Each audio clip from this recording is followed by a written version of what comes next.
Most projector reviews stop at picture quality, but I don't. I spent the past few weeks testing the Wimius G1 and measuring everything: brightness, fan noise, power consumption, speaker output and input lag. And today I'll give you the raw numbers, the truth, and help you decide if this is the projector for you. The G1 has a compact, square design that's easy to place on a table, shelf or tripod, and it also supports ceiling mounting. There's an angle adjustment screw on the bottom, simple but not the most modern or fastest way to position the projector. It runs Android 11 with Google TV, so unlike many cheap projectors that run stripped-down Android, this one gives you full access to Netflix, YouTube, Disney+, Prime Video, Plex, Apple TV and more. You also get multiple connectivity options, including an HDMI port with audio return and device control support, a USB port, and a 3.5mm audio jack. So it's easy to connect your phone, laptop, game console or other devices. Setup is straightforward, the auto keystone and autofocus work reliably. They take a few seconds to adjust, but once they do, the image is sharp and well aligned. Now let's talk about brightness and image quality, because this is where the G1 truly shines. I measured 694 ANSI lumens, so I will just round it to about 700 ANSI lumens. That's very bright for a budget projector. It looks excellent in a dim room and still very watchable with some ambient light. Native resolution is Full HD, and that's exactly what it delivers well. 4K is technically listed as supported, but in reality, when I tried playing a 4K video from USB, it lagged so badly it was unwatchable. So keep in mind, this is a Full HD projector, not 4K. As for throw distance and screen size, at 1 meter the image size is about 70 by 40 centimeters, at 2 meters it's roughly 147 by 83 centimeters, and at 3 meters it's around 220 by 125 centimeters. So you can easily adjust it depending on your room size. It gives a really nice big cinema feel. The projector has dual 10-watt Dolby audio speakers. I measured 68 decibels from 1 meter away at max volume. The audio is clear and good for movies, but personally I would have liked just a bit more power.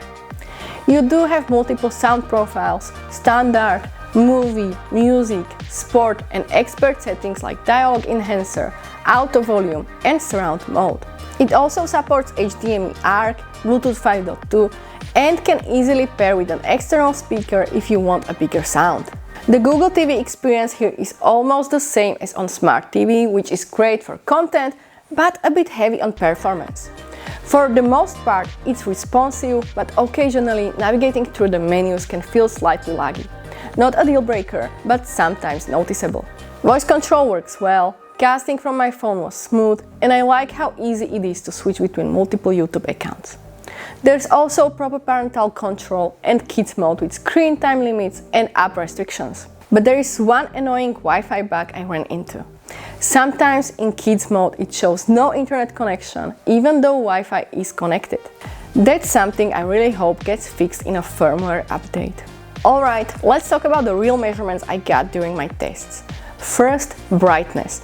I measured it at 694 ANSI lumens, which is honestly really bright for a budget projector. Next, fan noise. From a distance of 50 centimeters, it measured between 39 and 42 decibels, which is pretty quiet and easy to ignore once you start watching something. The speaker volume measured 68 decibels from 1 meter away at maximum volume. It's clear and decent, but personally I would love a little more punch. For power consumption, in high brightness mode it used about 120 watts, in standard mode around 92 watts, and in eco mode about 77 watts. And finally, gaming input lag came in at around 50 milliseconds. It's not a gaming monitor, but for casual gaming with slower paced action, it works really well. Overall performance is good. The OS could benefit from a lighter version to speed things up a bit, but even with full Google TV, it's perfectly usable. Brightness is excellent, audio is decent, though I would love a little more volume, and all the automatic adjustments like keystone and focus make setup super convenient. So after spending a lot of time with this projector, here's what really stood out to me. First, what I liked. The brightness is excellent for this price range, around 700 ANSI lumens, which makes the image pop even with some ambient light. I love that it comes with the full Google TV experience, so you don't need to plug in any extra dongles or streaming sticks. Auto keystone and autofocus work reliably and make setup really easy. The sound is clear, and thanks to Dolby support, it actually sounds good right out of the box. But if you want more volume or surround sound, you can easily plug in a soundbar with just one HDMI cable using ARC or connect a Bluetooth speaker. I also appreciate the parental controls and the built-in voice control. Play Halloween song on YouTube. Playing relaxing Halloween ambience 2025 Jack-o'-lantern spooky Halloween graveyard ghost spooky sounds. Best Halloween music on YouTube. Which makes it great for families. And for gaming, the input lag is around 50 milliseconds, which is decent for casual play. Now, what I didn't love. Even though it says 4K supported, in reality, 4K playback is basically unusable. You will want to stick with Full HD. There's also a Wi-Fi bug in kids mode, where it sometimes says there's no internet even though it's connected. The operating system can feel a bit sluggish at times, not terrible, but sometimes noticeable. And lastly, while the built-in speakers sound clear, I do wish they were a little louder. For the price, the Wimius G1 is a great choice for movie nights, casual gaming and family use. If you want something bright, easy to set up with Google TV built in, this is an excellent option. If your priority is battery smooth 4K or super low gaming lag, this isn't the one. But for most people, it hits the sweet spot. I'll drop the product link below if you want to check it out, and I would love to hear your questions in the comments. Now don't forget to like and subscribe for more honest tech reviews. See you in the next one!